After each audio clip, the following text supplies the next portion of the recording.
Oke. Jadi setelah kita memahami bagaimana performa dari mesin Carnot ini. Jadi mesin Carnot itu kan tadi ada proses adiabatik dan proses thermal, sehingga di sini ada high temperature ya atau temperatur tinggi. Jadi ini suhu panas gitu ya.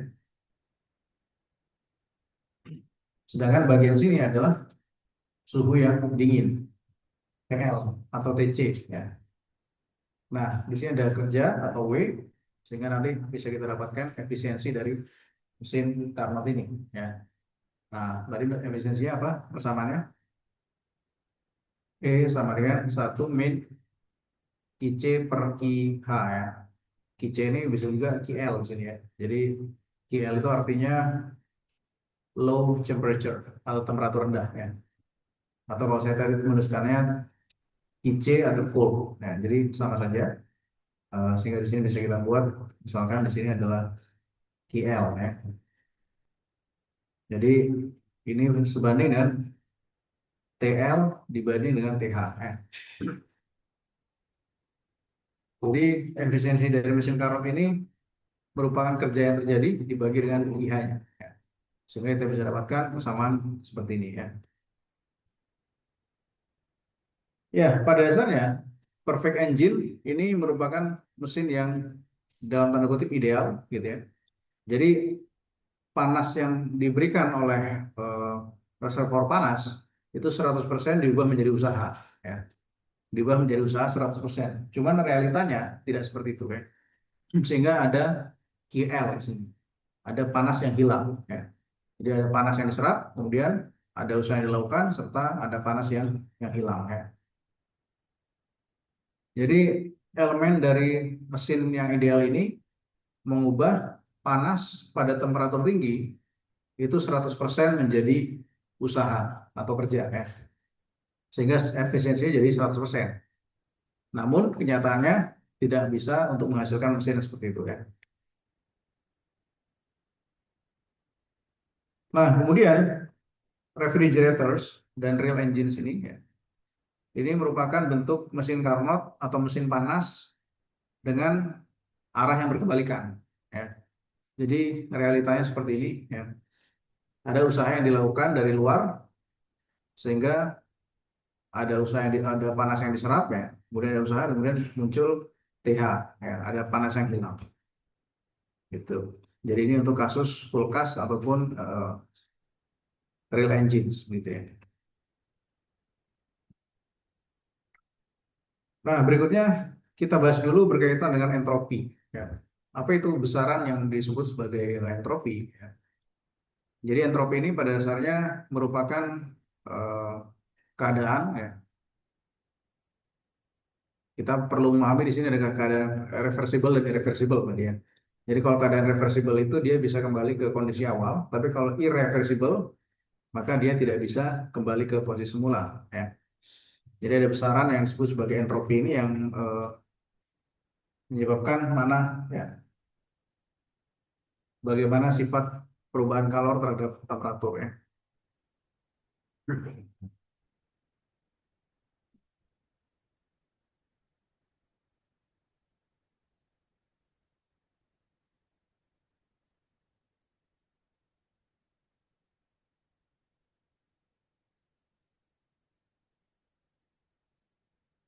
Oke, jadi entropi itu bisa kita definisikan sebagai integral dQ per T.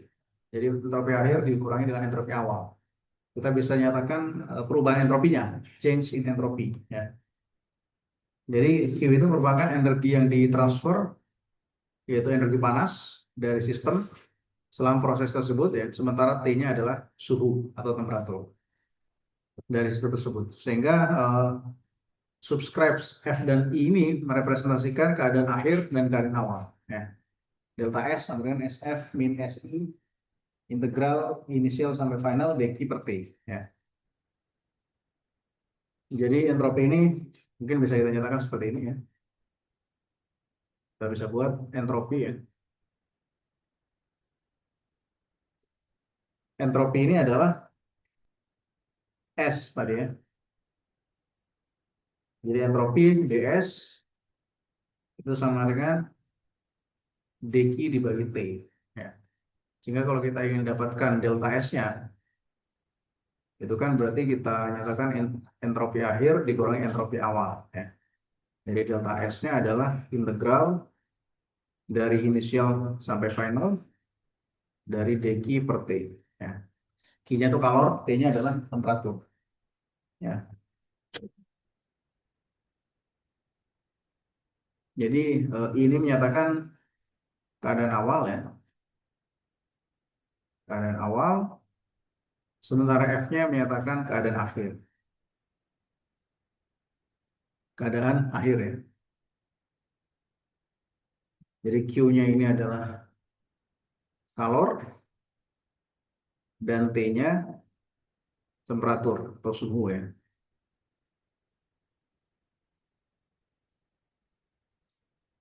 Oke.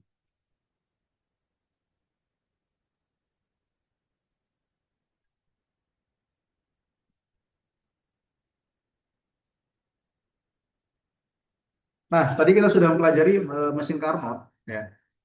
Berarti kan entropi pada mesin Carnot berarti gimana? Jadi kalau kita nyatakan entropi itu sebagai kalor bagi suhu ya, maka bisa didapatkan ya bahwa entropi dari mesin Carnot, kita kembali ke kasus mesin Carnot ya. Jadi pada mesin Carnot ini kita bisa tuliskan kalor pada temperatur tinggi dibagi dengan kalor bagi dengan suhu pada temperatur tinggi ya. Karena sama dengan kalor pada suhu rendah dibagi suhu rendah TL ya. Atau ini bisa kita bandingkan ya. QH per QL sama dengan TH per TL gitu ya. Nah, kalau delta S-nya 0, artinya di sini dia mengalami proses reversible. Integral integral tertutup ya, siklik dari dq per T itu sama dengan 0. Maka dia menyatakan proses yang reversible, reversible proses.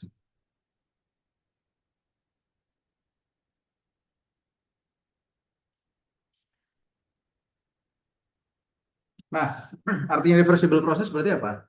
Dia bisa kembali lagi dalam siklus tersebut pada lintasan yang sama. Ya. Makanya di sini integral tertutup, artinya integral siklik ya, itu sama dengan 0. Ya. Dan disebut sebagai reversible proses. Oke. Nah, mesin Carnot ini salah satu contohnya ya. Bisa dikatakan sebagai mesin yang dan tanda kutip paling ideal, meskipun masih perlu usaha ya, ada W. Ya.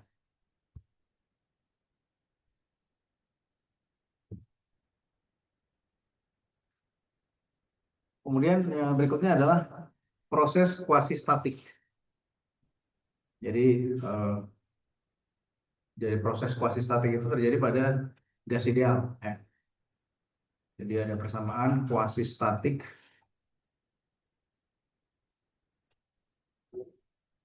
Ini proses reversible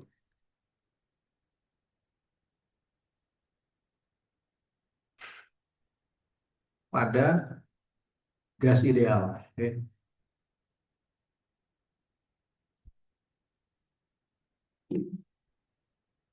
Nah, kita ingat hukum termodinamika 1 ya, bahwa dq sama dengan dE plus PdV. Oke.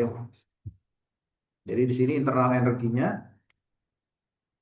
karena dia merupakan gas ideal NCVDT plus di sini usahanya nRT dibagi V dV. Ya. Di sini dq-nya berarti kita bisa nyatakan dq per T, ini kan kita bagi T berarti ya. Berarti NCV super T dt plus NR dibagi V dV ya. Berarti kita lakukan integrasi ya, di sini. Berarti delta S-nya kan integral dari ini semua ya. inisial sampai final dq per t. Jadi integral dari t inisial sampai t final n cv dt dibagi t, ya, plus integral v inisial sampai v final eh, dari ini, ya, nr per v dv. Oke.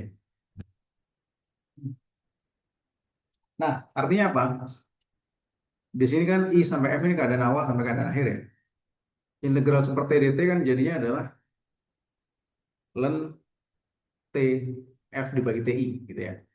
Jadi di sini bisa dapatkan delta S-nya, integral seperti dt jadinya logaritma natural, ya. Jadi N kalikan CV ln T final dibagi TI. Ditambah NR ln V final dibagi VI, ya. Nah, ini adalah entropi pada gas ideal. Oke. Quasi static prosesnya. Jadi pada gas ideal ini, eh, ini entropinya, ya. Entropi pada gas ideal. Nah, perubahan entropi. Jadi kan entropi itu biasanya lebih ke perubahannya, ya. Nah, entropi itu pada dasarnya dia nilainya kalau tidak nol lebih dari nol, ya. Jadi entropi itu selalu positif, tidak pernah negatif. Ya.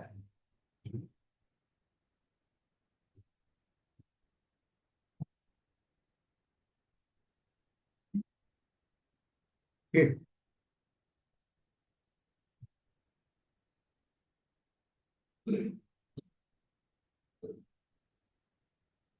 oke, mari kita lihat untuk kasus entropi ini, ya.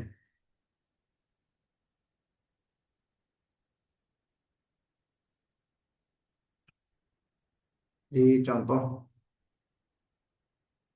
bayangkan kita punya suatu es batu sebagai balok, ya. Kemudian balok es batu ini dia memiliki kalor laten sebesar 333, ya.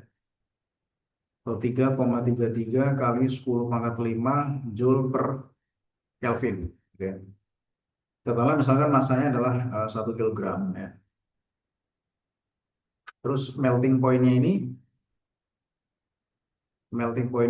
0 derajat Celcius. Atau sama dengan 273 Kelvin. Ya, tentukan misalkan, ya, perubahan entropi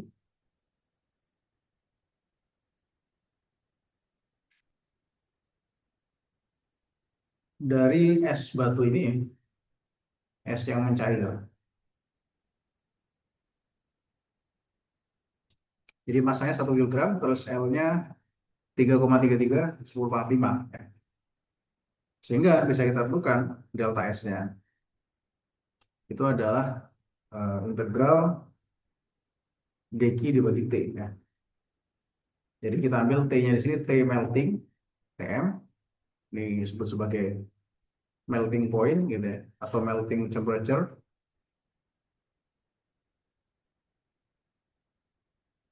Nah, melting point-nya ini keadaan di mana esnya mencair, ya, yaitu suhunya kan 0 derajat.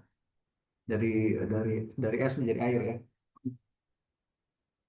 Sehingga ini bisa kita nyatakan seperti M integral dq, ya. Terus sama dengan karena di sini integral terhadap Q sendiri berarti kan Q per Tm, ya. Berarti Q-nya berapa? Kita ambil massa dikalikan kalor laten peleburan, ya, dibagi Tm-nya. Nah, sehingga perubahan entropinya kita tinggal masukkan angka-angkanya. Massanya adalah 1 kilogram, ya, dikalikan kalor laten beku ini 3,33 kali 10 pangkat 5. 3,33 kali 10 pangkat 5 dibagi dengan melting temperature-nya adalah 273 Kelvin, ya. Sehingga bisa kita dapatkan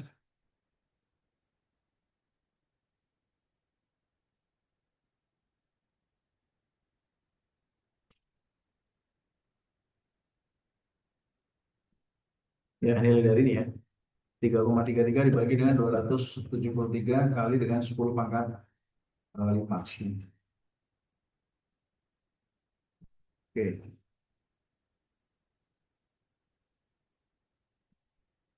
Ya.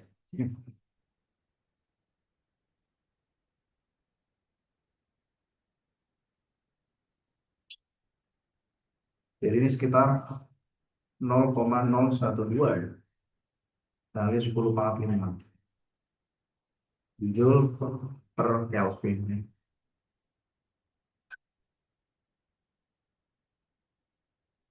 Oh ya, ini satuannya harusnya adalah Joule per kilogram. J per kg ya. Oke. Jadi adalah contoh entropi untuk es yang cair kan.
Ya, berikutnya adalah perubahan entropi pada ekspansi bebas. Ya. Jadi berikut ini perubahan entropi pada ekspansi bebas.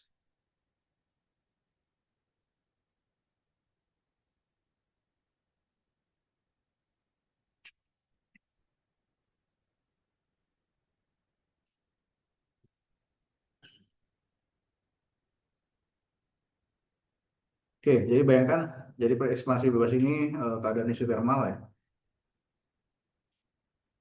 Kalau kita gambarkan di sini adalah kurva tekanan terhadap volume, berarti kan kita bisa buat di sini initial volume sampai final volume. Ya.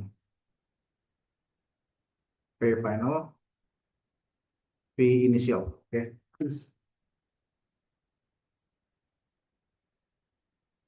Nah, sehingga perubahan entropi pada ekspansi bebas ini bisa kita nyatakan kesamaan entropi secara umum delta S adalah integral inisial sampai final dq per T. Ya. Jadi di sini sama dengan per T integral inisial sampai final dq. Nah, karena kan delta T-nya 0 ya. Jadi perubahan energinya 0, kita ambil berarti dq-nya adalah dw ya. Di sini nRT ya, per V dV. Ya.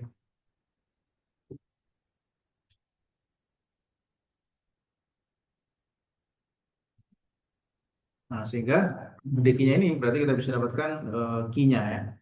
Sehingga Q-nya adalah nRT ln V final sampai dibagi V inisial gitu. Nah, delta X-nya tinggal kita bagi dengan T ya. Jadi integral inisial sampai final dq per T. Jadi T-nya ini bakal hilang gitu ya. Sini adalah nRT ln V final dibagi V inisial dibagi T. Nanti kan T-nya ini bisa kita cancel ya. Sehingga perubahan entropinya adalah NR ln V final dibagi dengan V inisial. Ya. Tuh.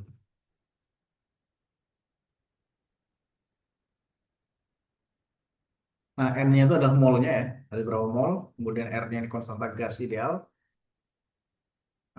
dan VF-nya volume akhir, VI-nya adalah volume awal. Ya. Jadi ini untuk kasus ekspansi bebas, proses isotermal. Ya.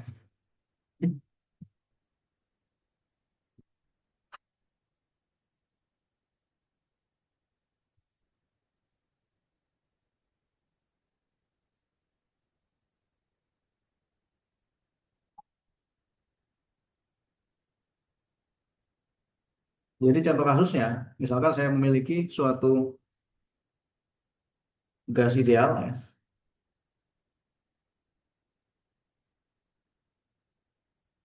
Contoh kasusnya adalah gas ideal 2 mol, ya. Sebanyak 2 mol, itu kemudian mengalami ekspansi bebas. Ya.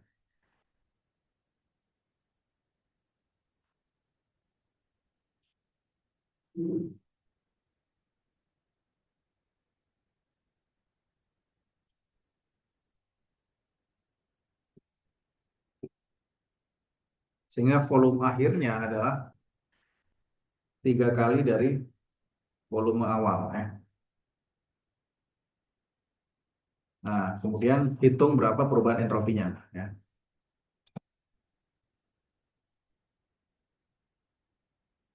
Hitunglah berapa perubahan entropinya.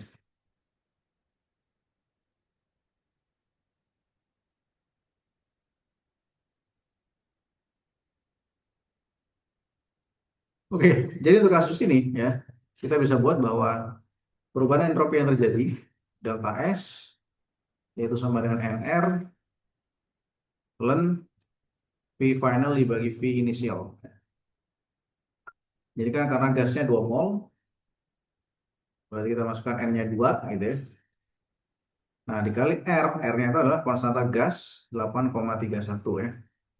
Kita kalikan dengan ln logaritma natural V final itu 3 kali dari V awal gitu. Jadi V akhirnya 3 kali dari V awal. Berarti kita bisa nyatakan ln 3 VI dibagi VI ya.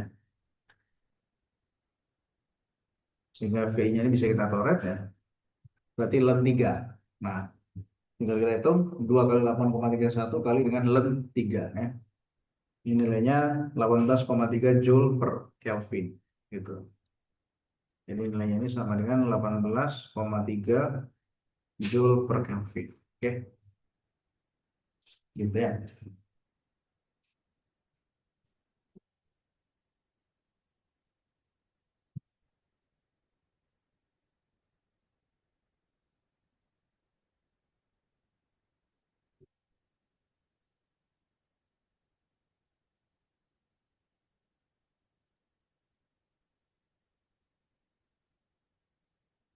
Ya, ada pertanyaan terkait dengan entropi ini? Ya, jadi perubahan entropi itu persamaannya adalah kalor dibagi dengan temperatur, ya. I per T. Jadi kita cari dari keadaan awal, keadaan akhir ya. Kita cari kalornya berapa, kemudian dibagi dengan suhunya. Sehingga T-nya ini bakal hilang. Tinggal NR ln P final dibagi dengan P inisial gitu ya.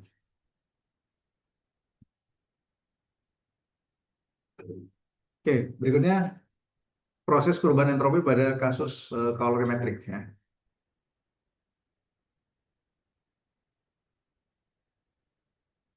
Jadi berikut ini adalah perubahan entropi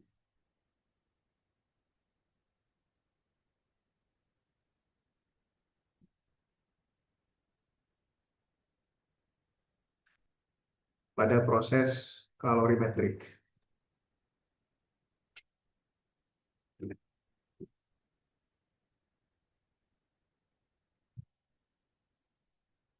Nah, pada proses kalorimetrik, kita bayangkan misalkan ada suatu benda ya, yang kita hubungkan dengan panas yang berbeda. Misalkan di sini bermasa M1, kalor jenis C1 dan T1 ya. Dan massa 2 kalor jenis C2 dan T2. Di sini kita asumsikan bahwa T2 itu lebih dari T1 misalkan ya.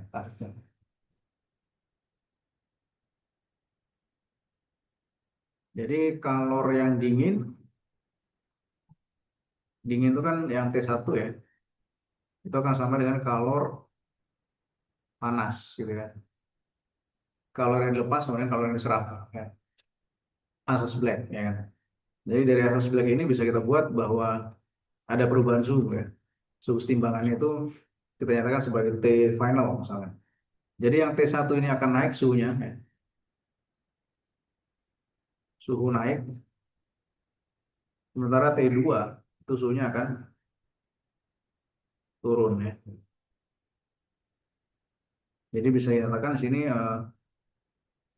massa kalikan C1, berarti kan di sini T final dikurangi T1 sama dengan massa 2 C2 ya, T2 minus T final gitu ya. Karena T2-nya itu lebih besar suhunya daripada T final ya. Betul. Sehingga ini kalau kita jabarkan, kita misalkan ingin mencari berapa T finalnya ya. Nah, berarti tinggal kita kalikan aja, yaitu M1 C1 T final dikurangi M1 C1 T1 sama dengan M2 C2 T2 ya. Dikurangi dengan M2 C2 T final. Nah, karena kita ingin mencari berapa suhu akhir T final, kita rubah misalkan yang ada T finalnya ke ruas kiri ya. Jadi kita rubah ke sini sehingga ya bisa kita dapatkan M1 C1 ditambah dengan M2 C2 kalikan dengan T final ya. Sama dengan M1 C1 T1 plus M2 C2 T2 ya. Nah, kita dapatkan T finalnya kan. Jadi T finalnya adalah M1 C1 T1 ditambah M2 C2 T2 dibagi dengan ini. M1 C1 plus M2 C2 ya. Itu adalah suhu akhir. Jadi kalau kita ingin mencari suhu akhir campuran, ya, misalkan kita mencampur air panas dengan air yang lebih dingin gitu ya. Nah, gimana caranya? Nah, kayak rumus ini. Jadi itu ada kita hitung berapa suhu yang panas dan suhu yang dingin ya.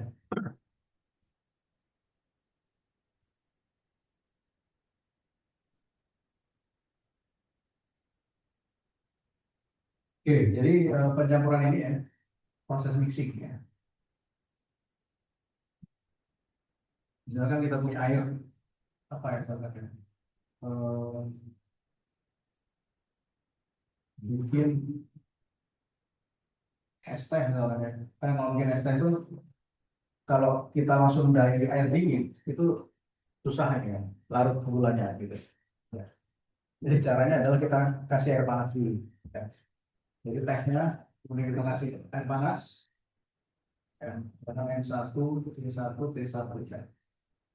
Terus kemudian supaya tidak terlalu panas, misalnya kita kasih air dingin. Ya.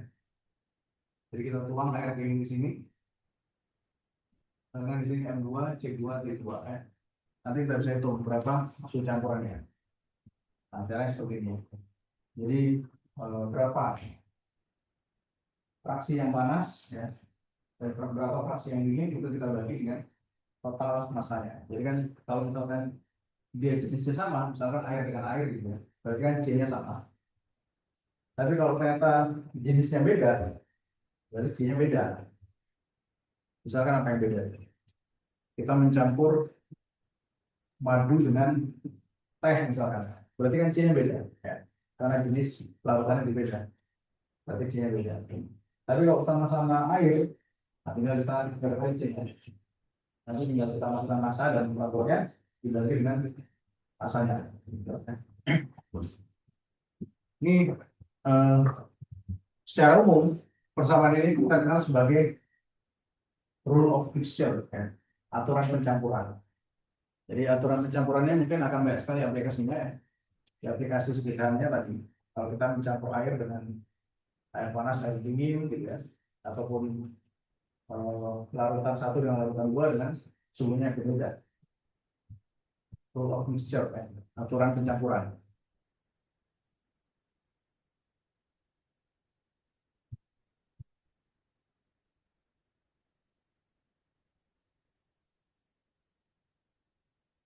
Nah, setelah kita mengetahui bagaimana mencari suhu akhir, ya, atau final temperature, kemudian kita cari berapa perubahan entropinya, ya.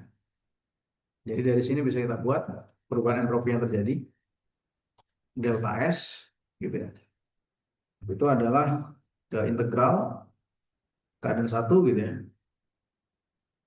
Ini kan kalau dalam kasus ini Q1 itu yang dingin, ya. Berarti kita buat dq yang dingin dibagi temperatur ditambah integral proses yang kedua itu dq yang panas, ya, dibagi temperatur. Sehingga nanti di sini bisa kita buat M1C1, ya, integral seperti dt. Berarti kita ambil T1 sampai T final berarti. Ditambah dengan M2C2 integral T2 sampai T final. Seperti dt, ya. Gitu.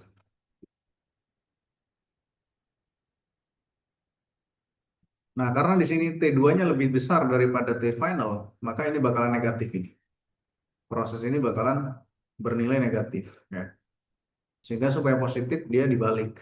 Sehingga di sini jadinya M1C1 ln T final dibagi T1, ya. T final T1 supaya ini jadi positif itu kita balik, ya. Ditambah M2C2. Jadi secara prinsip dia memang T final dibagi dengan T2, ya. Tapi nilainya bakalan negatif. Eh,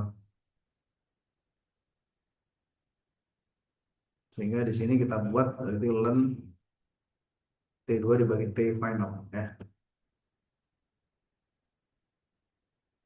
Gitu. Jadi karena ada keterangan T2-nya lebih dari T final, maka ln T final per T2 ini negatif. Supaya jadi positif ini kita balik. Jadi T2 per T final.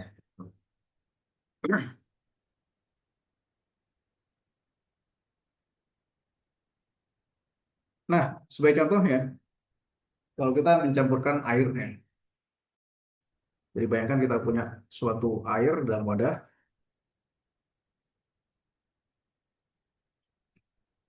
Misalkan air yang pertama ini M1, ya, ini 1 kilogram. Jadi T1-nya 0 derajat Celcius, ya, di air, ya.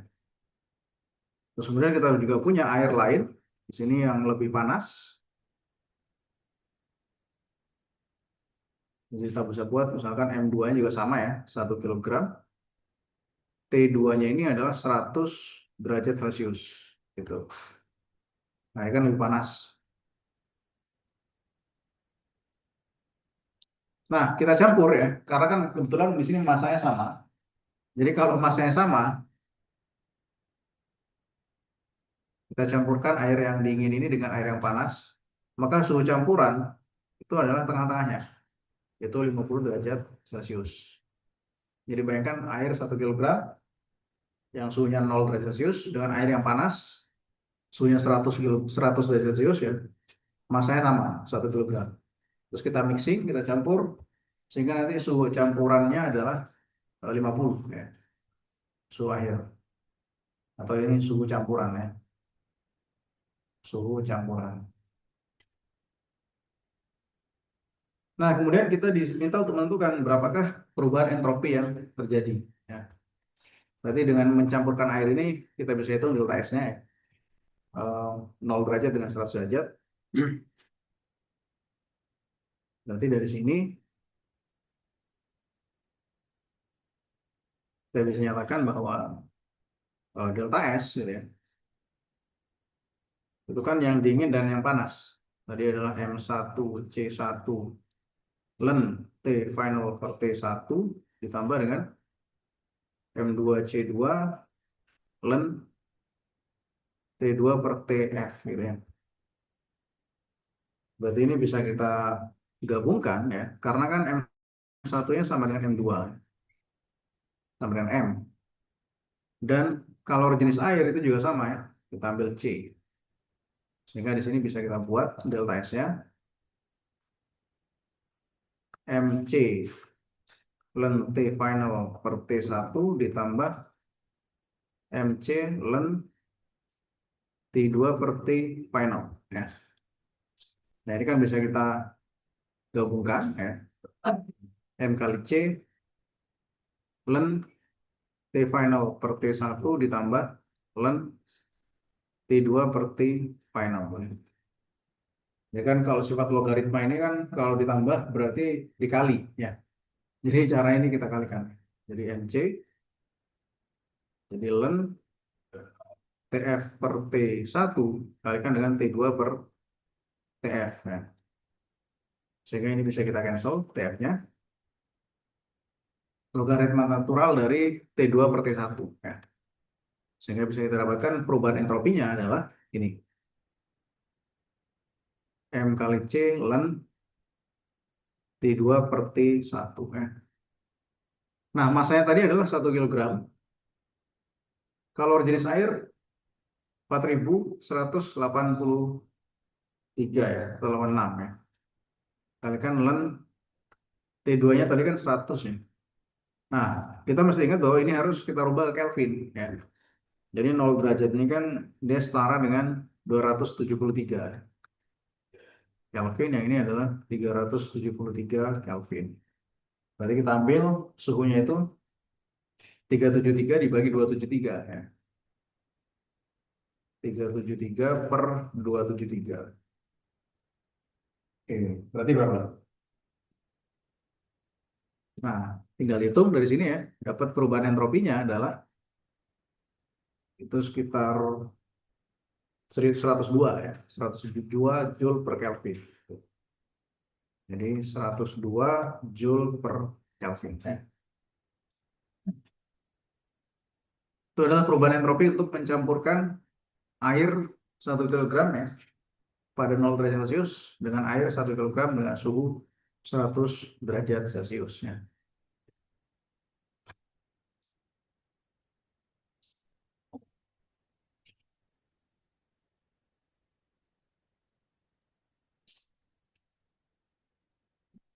Oke, ada pertanyaan di sini.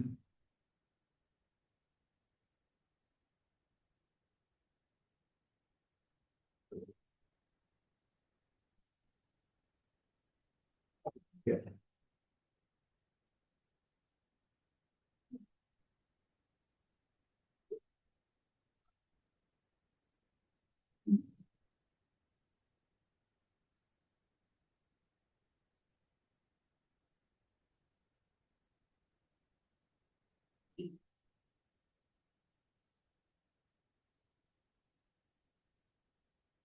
Oke, kalau tidak ada pertanyaan, kita coba lihat contoh soal ini ya.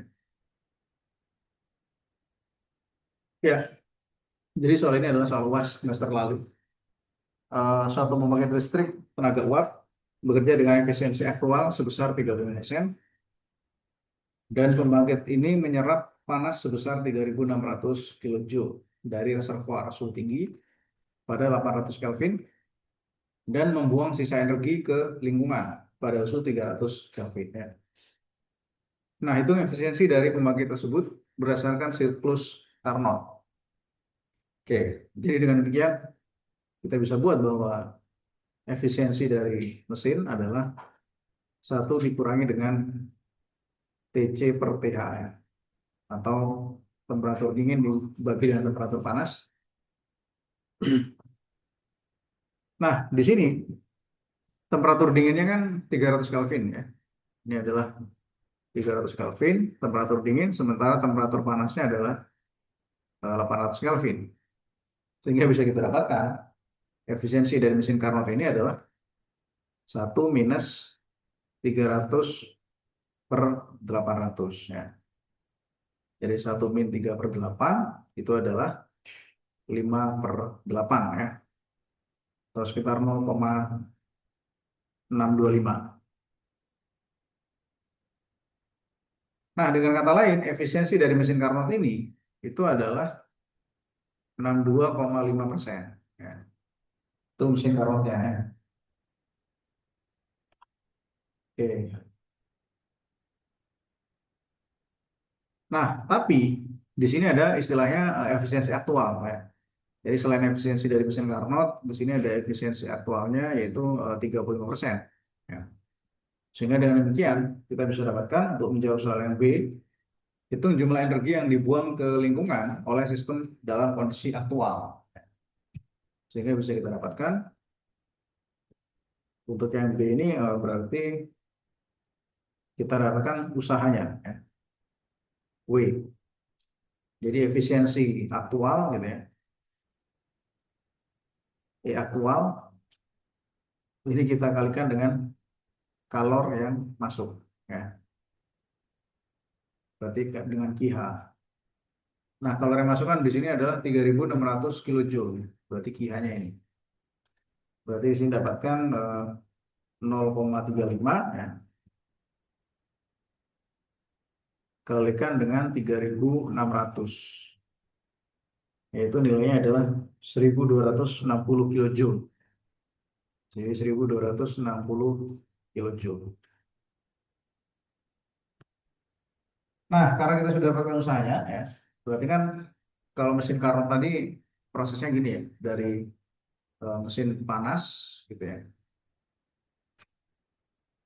water reservoir, posisinya ada mesin, engine ya, lakukan usaha, ini dari Ki C, oh maaf, di sini Ki H ya.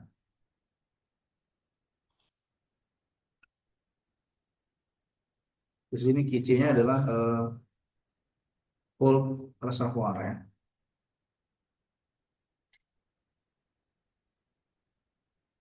Jadi yang dibuang ke lingkungan ke reservoir dingin. Sehingga besar energi yang dibuang ya. Kita bisa nyatakan KL itu adalah KH dikurangi W. Jadi tadi kan KH-nya ini 3.600, W-nya 1.260 ya. Jadi usahakan 3.600 dikurangi 1.260.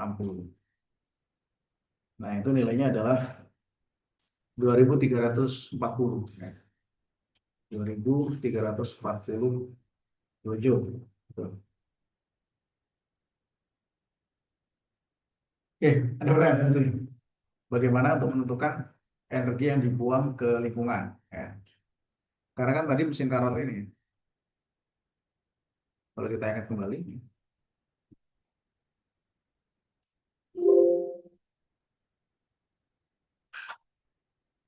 nah ini ya, ada heat yang loss, terus ada usaha yang dilakukan ya. Dan ini adalah TH ya. Oke.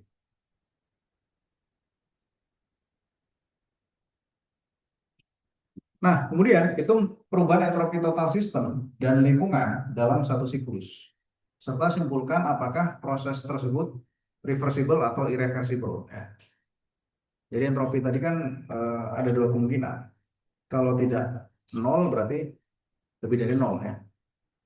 Jadi entropi ini kan bisa kita temukan ya. Kasus yang C. Berarti kan di sini ada yang keluar dari reservoir panas. Berarti delta S yang panas dari delta SH itu adalah minus ya, kalor panas dibagi temperatur. Berarti sini minus 3.600 dibagi temperatur panasnya 800 nih. Minus 4,5 kilojoule per Kelvin. Ya.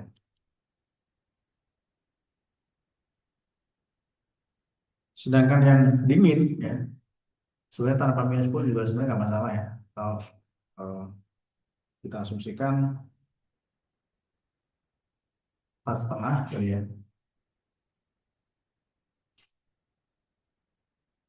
Oke, oke lah kita pakai minusnya.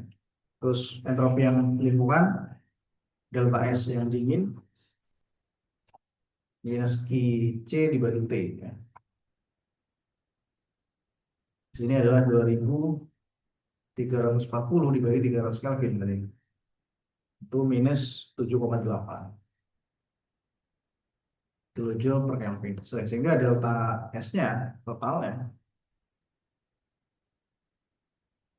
itu adalah delta SH ditambah dengan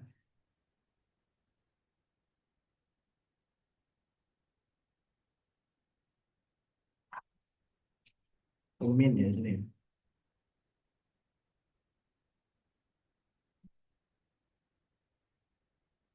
Min delta S L ya. Sehingga 4,5 min 7,8 yaitu 3,3 ya. 3,3 kilojoule per Kelvin. Oke. Sehingga karena delta S-nya lebih dari 0, maka ini proses irreversible. Ya. Oke. Jadi kesimpulannya dia merupakan proses irreversible. Oke. Jadi untuk entropi ini ada dua kemungkinan. Kalau tidak 0, lebih dari 0. Ya. Jadi tidak mungkin kurang dari 0. Ya. Nah, di sini harusnya plus berarti di sini ya.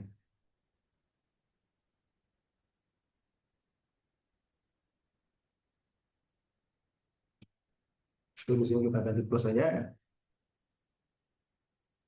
Sehingga di sini delta SL min delta SH. Ya. Tapi jawabannya tetap sama. Delta SL min delta SH. Ini 7,8 dikurangi dengan 4,5, yaitu kan 3,3 ya.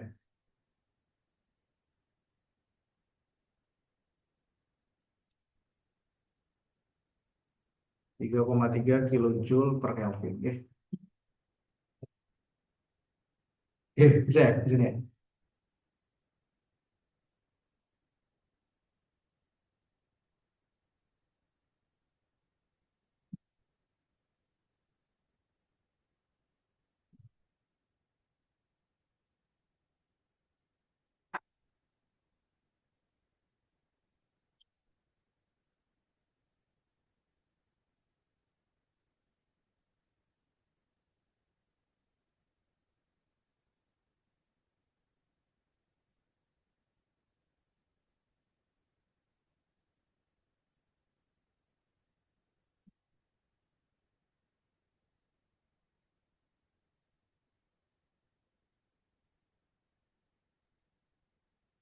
Oke, ada pertanyaan? Ya, kalau tidak pertanyaan kita lanjutkan dengan mesin diesel dan mesin bensin. Ya. Jadi gasoline and diesel engine. Ya.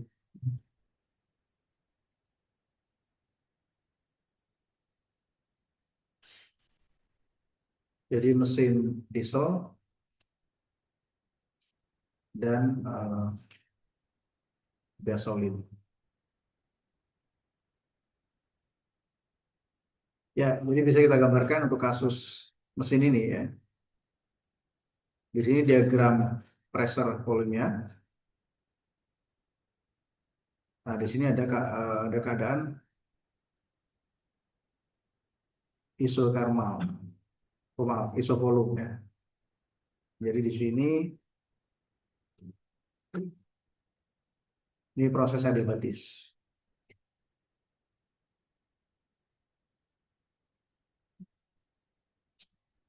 Katakanlah proses ABCD ya. A, B, C, D. Nah, jadi proses CD itu kan adiabatis. Proses AB juga adiabatis. Sementara DA dan BC ini adalah isohorik.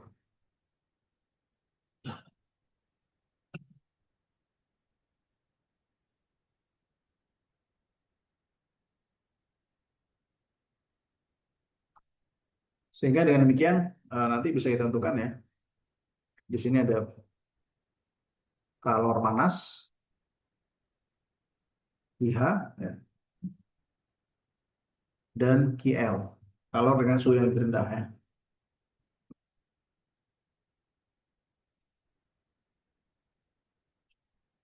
Nah, berarti usaha yang dilakukan itu bisa kita nyatakan sebagai kalor panas dikurangi kalor rendah ya.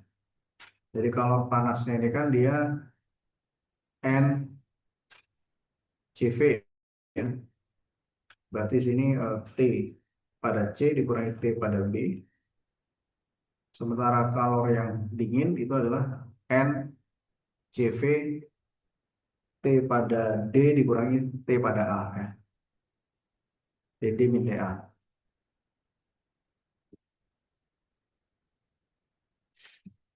Oke.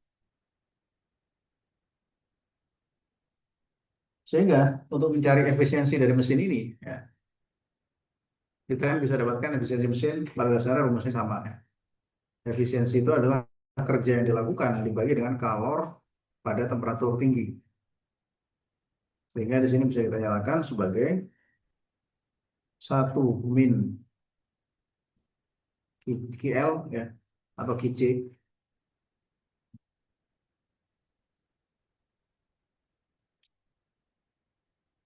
KL dibagi dengan KH ya. Atau 1 min KL-nya kan TD per TA ya. TD min TA dibagi dengan KH ini kan sebanding dengan TC minus TB ya. Seperti itu ya.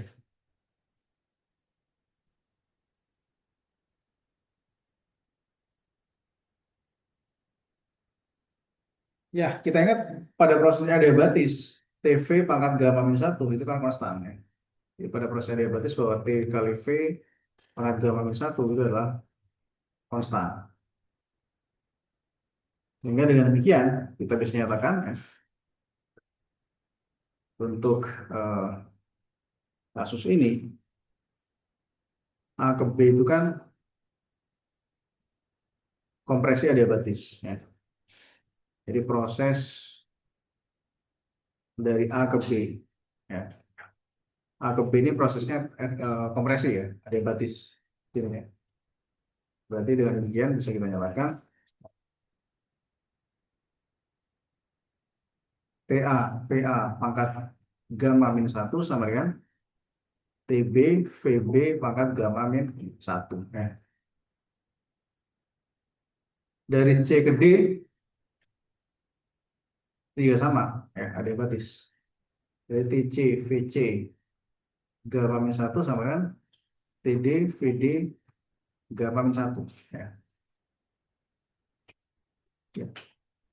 Kita lihat di sini bahwa volume, ya ini kan volume. Kita tarik sini volume VB sama dengan VC, ya. Sementara volume A sama dengan volume D. Karena dia prosesnya adalah isohorik, ya. Volume bagian sini ya. Jadi bisa kita buat bahwa PA sama dengan PD ya, volume A sama dengan volume D, misalkan kita buat sebagai V1 gitu ya. Nah, di sini sebagai V1, di sini sebagai V2 gitu ya. Sebagai V1, jadi VC sama dengan VB, V2 gitu ya. Sehingga kalau kita dapatkan dari persamaan ini kan kita bisa dapatkan TA-nya ya. TB kalikan PB per VA pangkat gamma min 1. Ya. Jadi TA-nya sama dengan TB. PB per VA itu V2 per V1 berarti. V2 per V1 pangkat gamma min 1. Gitu. Ya. Terus kemudian, misalnya kita cari TD-nya, ya. Berarti dari sini, TD sama dengan TC kalikan PC per VD ya. Pangkat gamma min 1. Nah, ini juga sama. Ya. Berarti TC-nya, TD-nya TC kalikan V2 per V1 pangkat gamma min 1. Ya.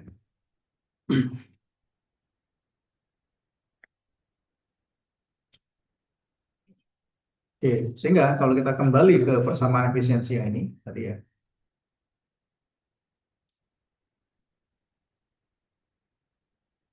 efisiensinya tadi kan 1 min TD min TA tadi ya. TD min TA dibagi dengan TC min TD ya. Jadi 1 min TD min TA-nya ini kan sama-sama V2 per V1 pangkat min 1 ya. Jadi TD min TA-nya adalah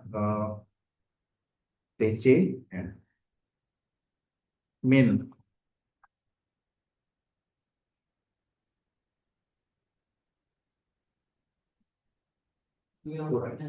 TB ya. Oh ya, betul ya. Nah, maaf di sini salah ya. Berarti TB, oke. Berarti TC min TB ya kalikan dengan V2 per V1 pangkat gamma min 1 kan. Nah, ini bagi dengan TC min TB. Nah, betul ya. Sehingga TC min TB-nya bisa kita cancel. Ya. Jadi V2 per V1 pangkat gamma min 1 ya. Nilai efisiensinya ini 1 min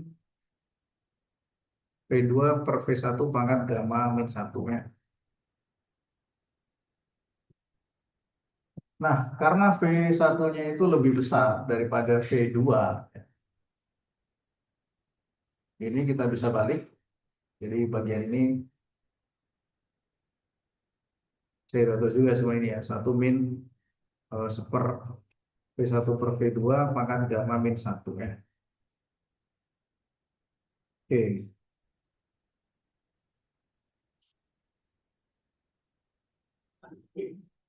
Nah, tadi kan ini kalau kita bagi ya, ini kan kita bagi berarti sama nih. TA-nya TB pangkat V2 per V1 gitu ya. TA sama dengan TB ya, V2 per V1 pangkat gamma min 1.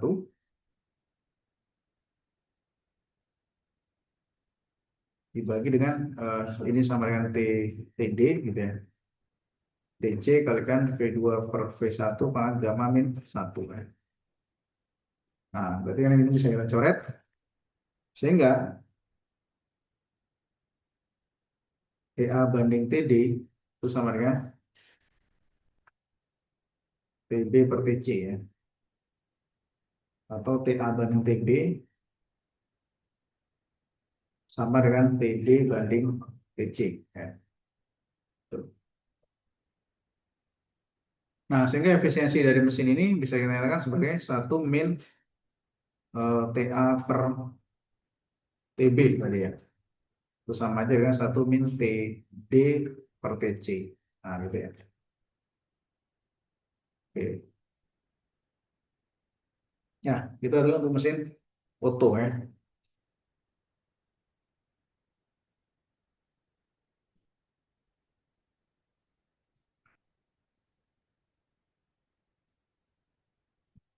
Ya, ya.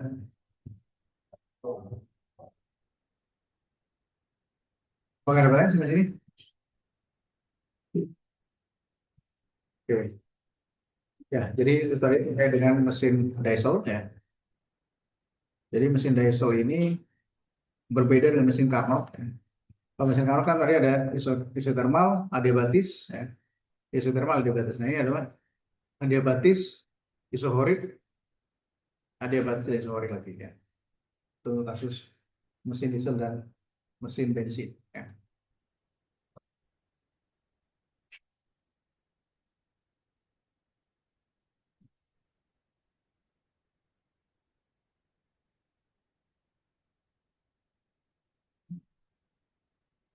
Ya, jadi Stirling engine ini itu proses seperti ini ya. Jadi A ke B itu adalah proses adiabatik ya.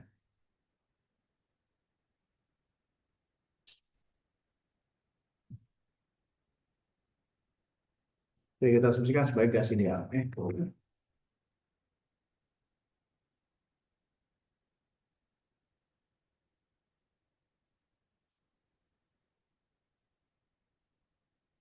Nah, untuk refrigerator ini kebalikan dari mesin panas. Jadi kalau mesin panas tadi itu ada usaha yang dikeluarkan ya, kalau dikeluarkan ini harus ada usaha dari luar. Jadi ada usaha yang dikerjakan kepada mesin, ya, sehingga nanti akan ada panas yang keluar. Ini panas yang serap, panas yang dikeluarkan. Ya.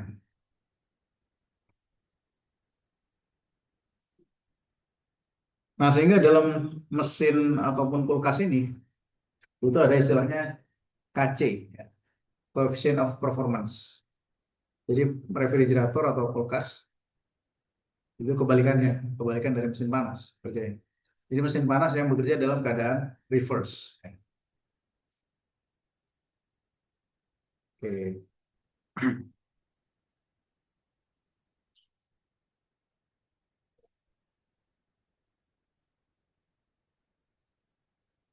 Kemudian multiplicity dan microstage dari entropi ya.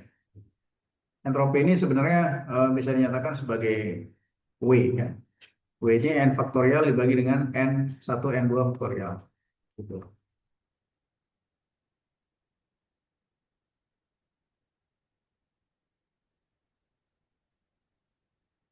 Nah, ini contohnya untuk konfigurasi dari 6 molekul dalam satu kotak ya. Jadi kalau misalkan n1 n6 itu kondisinya ini yang 0 gitu ya. Ini 5142.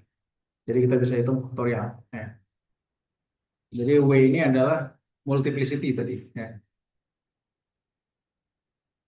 Nah, entropinya berapa? Kalen omega, oke, kalen W ya. Jadi nanti di sini bisa teruskan entropinya kalen W.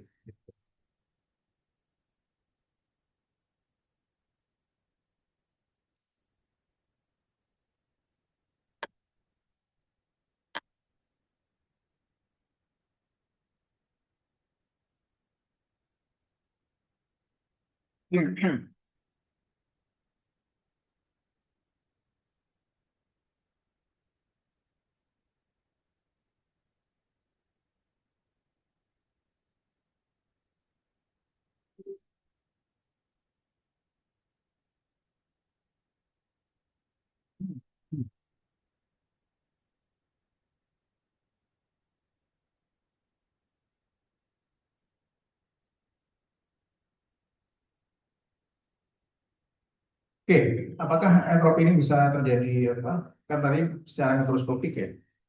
Jadi kita bisa buktikan di sini ya. Entropi secara mikroskopis. Tadi rumusnya entropi apa tadi? Keadaan ekspansi bebas. NR ln V ya kan. Jadi kalau entropi itu bisa kita lihat secara makroskopis dan mikroskopis gitu ya. Jadi entropi secara mikroskopis.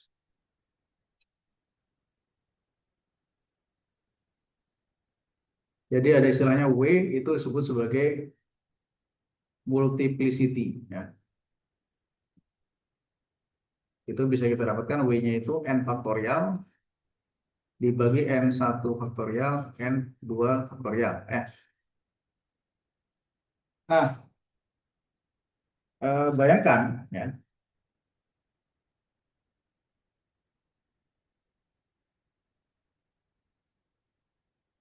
bayangkan misalkan kita punya suatu benda ya. Di sini V inisial, karena di sini vakum ya. Terus kemudian di sini ada V final, itu lebih besar gitu. V final. Dan jadi di sini bisa kita ambil multiplicity-nya ini WF dibanding W inisial ya. Itu sama dengan V final dibagi VM volume ya. V inisial per VM pangkat N gitu. Jadi VM-nya ini volume rata-rata per molekul ya.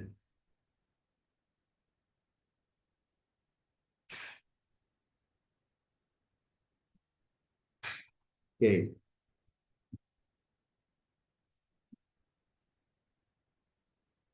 Nah, jadi kita bandingkan ya. Nanti kita bisa dapatkan bahwa entropi itu S sama dengan K ln W. Berarti perubahan entropinya berarti apa? Delta S-nya adalah S final min S inisial gitu ya. Jadi K ln W final dikurangi dengan K ln W inisial. Ini kan berarti bisa dibagi ya. K ln W final dibagi dengan W inisial gitu ya. Itu delta S. Nah, kalau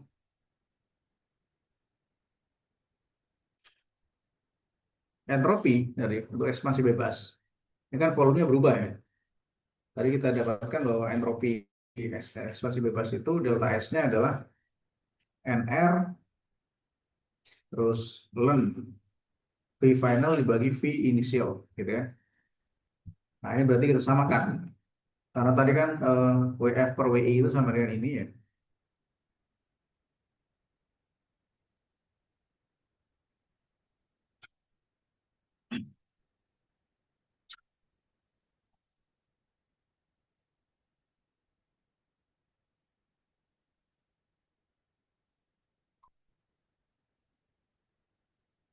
Nah, katakanlah misalkan dia mengalami perubahan V finalnya ini 4 kali V inisial.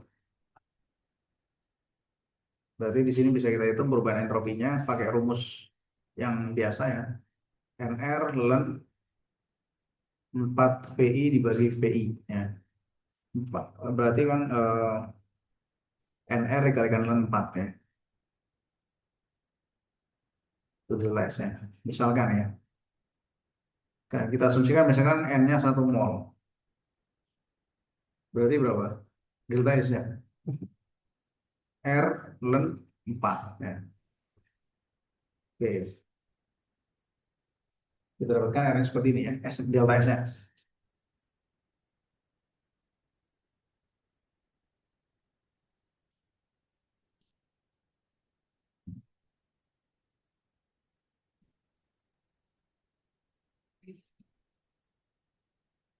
Tapi kalau kita gunakan mikroskopik ya. Jadi multiplicity tadi itu WI, katakanlah WI dari masing-masing molekul dikalikan dengan bilangan Avogadro, Na ya. Berarti ini sama dengan V inisial per Vm kali pangkat Na ya. Sementara untuk W finalnya itu adalah V final per Vm itu pangkat Na juga. Berarti dengan demikian kita bisa buat ya WF banding WI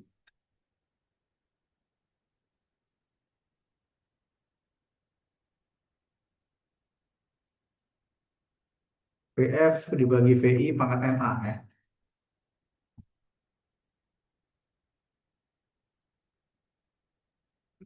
Nah ini kan 4 kalinya kan.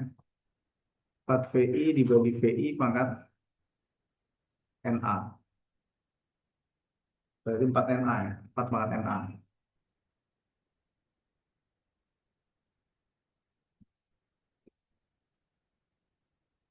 Nah, kita lanjutkan ke delta S pakai rumus mikroskopis. Delta S-nya berarti kan kalen omega, ya, kalen W. Ya.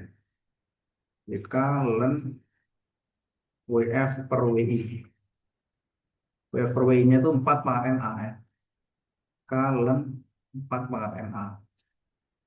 Jadi kan sama dengan NA kalikan K ln 4 ya. Nah, kalau kita ingat gas ideal kan PV NRT ya. Itu sama dengan NKT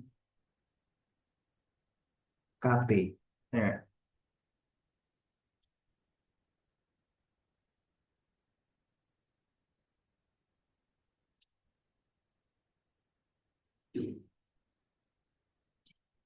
Oke, jadi oh sorry, di sini kalau kita bagi ya R dengan bilangan Avogadro itu jadinya K ya kan. Berarti K-nya ini sama dengan K dikalikan NA sama dengan R gitu ya. K dikalikan NA. Nah, ini kita substitusikan di sini. Berarti terbukti bahwa delta S-nya R ln 4 ya. R kalikan ln 4. Nah, karena ini sama dengan R ya kan. Ya, ternyata sama ya, R ln 4. Nah, sama. Berarti secara mikroskopis maupun secara makroskopis hasilnya sama ya. Jadi dapatkan R ln 4 ya. Itu untuk eh, perubahan entropinya ya.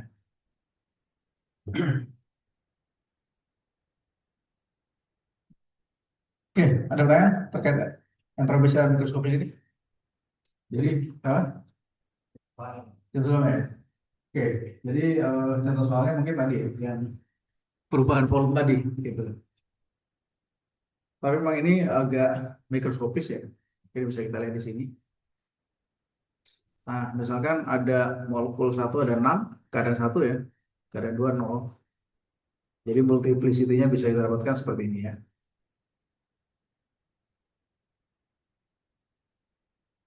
Nah, ketika n-nya ini sangat besar, kita bisa aproksimasi atau lakukan pendekatan ya. Ln n faktorial itu adalah n dikalikan ln n min n. Itu disebut sebagai Stirling approximation ya. Ini kasus untuk jumlah molekulnya yang sangat banyak gitu. Jadi entropi itu sebenarnya rumusnya ada berapa tadi? Ada dua ya. Kalen omega dan kalen W dan juga integral dq per t ya, gitu. Oke.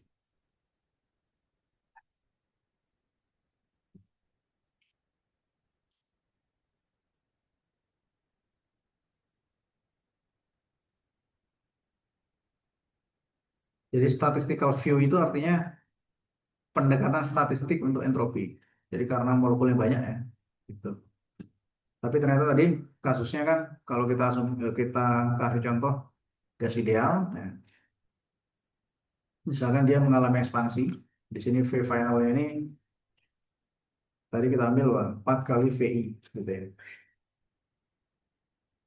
Kita turunkan dari entropi secara biasa, kan delta S-nya NR ln V final dibagi V inisial, ya. Dapat nilainya R ln 4. Kita buat N-nya 1 mol, gitu ya.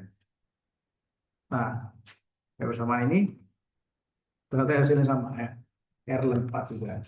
Kalau pakai pendekatan mikroskopik ya.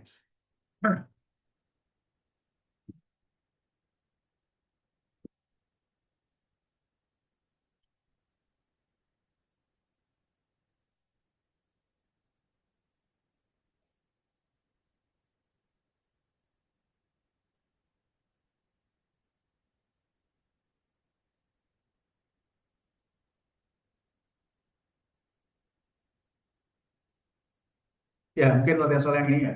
Jadi, ketika Anda diminta untuk merancang mesin Carnot dengan bahan bakar menggunakan 2 mol gas monoatomik ideal dan beroperasi dari sistem berupa tungku panas atau hot reservoir bersuhu 500 derajat Celcius, mesin digunakan untuk mengangkat beban dengan massa 15 kg sehingga setinggi 2 meter. Ya. Menggunakan energi kalor 500 Joule. Nah, gas dalam mesin memiliki volume paling sedikit 5 liter dalam setiap siklus putaran mesin. Ya. Gambar diagram pressure terhadap volume dari siklus putaran mesin dan jelaskan proses yang terjadi. Ya. Jadi kalau kita ingin membuat mesin Carnot, pertama-tama kita desain dulu temperatur dan pressure-nya ya. Sini kita bisa buat skema mesin Carnotnya adalah pressure terhadap volume, ya kan? Sehingga, nah proses pertama adalah proses isotermal, ya, misalkan dari A ke B. Proses kedua adalah adiabatis, ya. Ketiga isotermal lagi, kemudian yang keempat adiabatis lagi. Jadi misalnya seperti ini ya. Ya. Jadi penjelasannya seperti tadi ya, A ke B itu adalah isotermal. Dia mengalami ekspansi, ekspansi isotermal. Sementara proses dari B ke C itu adalah ekspansi adiabatis, ya, adiabatis. Dari C ke D ini juga sama ya. Ini adalah kompresi isotermal. Ya. Dan D ke A itu adalah kompresi adiabatisnya.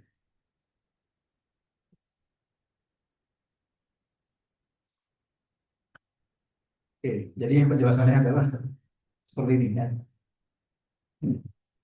Nah, berapakah suhu tungku yang dingin?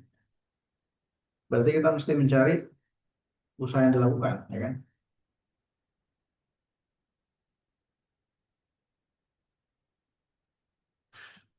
Nah, karena usaha yang dilakukan ini digunakan untuk memindahkan beban seberat 5, semasa 15 kilogram setinggi 2 meter. Artinya kan usahanya itu sama dengan energi potensialnya tadi ya. Jadi untuk kasus B ini ya kita bisa buat dulu W-nya. Berarti W sama dengan mg delta Y atau mgh juga boleh ya. Masanya 15 kilogram kali gravitasi ya kali 2 meter gitu. Jadi 15 kali 9,8 kali 2 ya. Sehingga dapatkan nilainya itu 294 ya.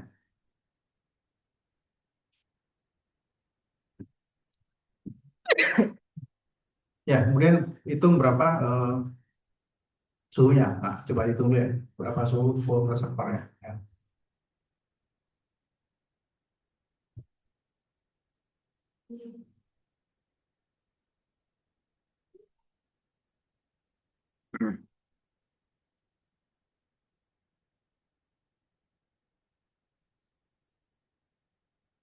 Oke, cara menghitung. eh, jadi setelah kita dapatkan W-nya ya, tadi kan berarti di sini tadi 500 joule ya, IH-nya. Ya. Berarti Q pada temperatur yang dingin, IL adalah IH dikurangi W. Jadi 500 dikurang 294. Ya kan? Itu adalah 206 joule.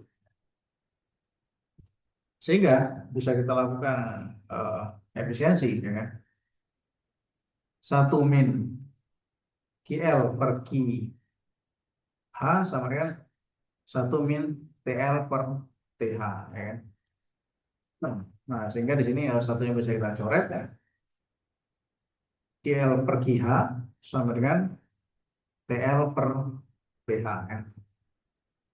Berarti KL-nya tadi kan 206 dibagi 500 ya, sama dengan TL-nya itu adalah 50 derajat Celcius ya.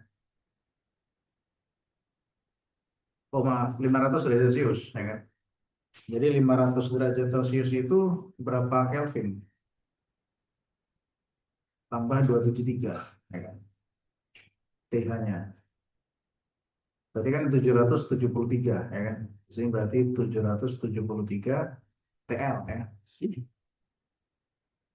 Sehingga dengan demikian dapat TL-nya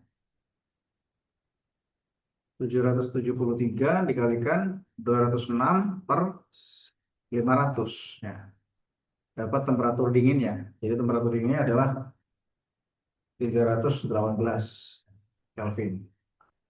Jadi temperatur dinginnya ini sama dengan 45 derajat Celcius. Ya, temperatur dinginnya. Nah, kemudian hitunglah berapa efisiensi mesin, ya kan? Jadi untuk menghitung efisiensi mesinnya, kita bisa buat bahwa E sama dengan 1 min TL per TH. 1 min TL-nya adalah 318, ya kan? Per 773 tadi. Nah, ini adalah 0,589 atau 58,9%. Itu efisiensinya, ya. Dan berapa banyak energi yang terbuang dari mesin dalam setiap siklus. Berarti energi yang terbuang ini adalah QL, ya kan? QL-nya tadi adalah dari QH minus W. Ya. Tadi kita sudah dapatkan QL-nya itu ini ya, 206 Joule. Berarti sama dengan 206 Joule tiap siklusnya. Ya. Oke, ada pertanyaan di sini?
Oke, jadi untuk entropi ini tadi secara umum bisa kita dapatkan bahwa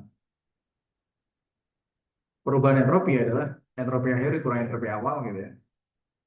Terus kemudian di sini bisa kita lakukan penurunan untuk isotermal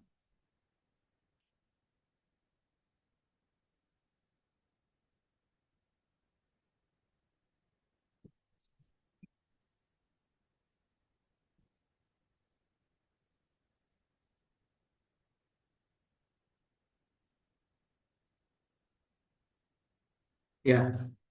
Perlu diingat adalah mesin Carnot ya.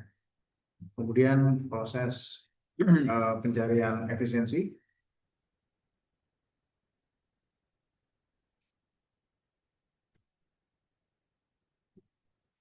dan mesin Stirling ya.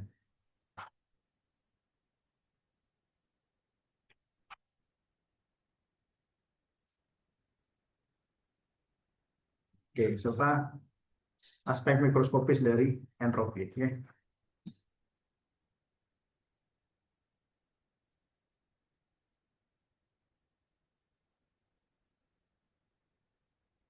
Oke,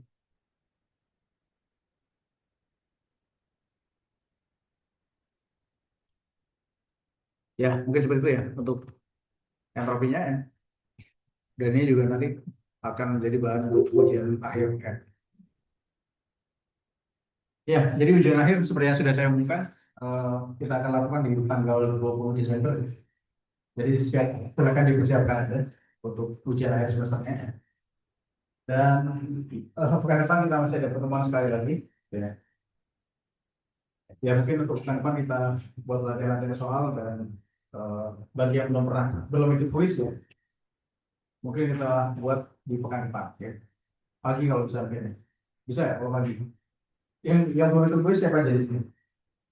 Ya, satu untuk kemudian coba lagi. Kayaknya ada beberapa ya. Kayaknya. Kalau saya kabarin lagi ya. Kalau bisa mungkin pagi atau ya jam badan ya lah kira-kira di berapa ya? Berapa? Materi UAS ya. Ya, untuk materi UAS itu pertama ada tentang statika ya, atau kesetimbangan. Ya. Kemudian yang kedua adalah mekanika fluida. Jadi mekanika fluida ini mencakup tekanan, volume, ya, terus arus Bernoulli dan segala macamnya. Nah, yang ketiga itu adalah hukum termodinamika satu dan teori kinetika gas. Ya. Jadi gabungan antara dua materi tersebut, serta yang keempat adalah ini entropi dan hukum termo dua ya. Gitu. Ya, berapa? Hukum termodinamika dua. Ya, gitu. Ya, jadi hukum termo dua itu kan ada dua macam. Pertama tentang entropi, yang kedua tentang mesin Carnot dan mesin-mesin yang tadi ya. Jadi hukum termo dua itu ada banyak variasi. Gitu ya. Nah, silakan dipersiapkan. Eh, nanti ruangannya di 402 kalau saya tidak salah. Nanti saya umumkan lagi. Kalau nggak salah sama dengan yang tes kemarin. Gitu ya.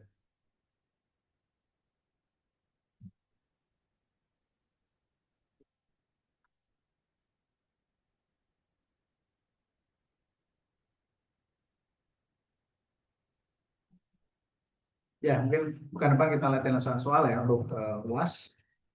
Jadi masih ada satu pertemuan lagi yang mungkin bisa digunakan untuk mendiskusikan materi UAS.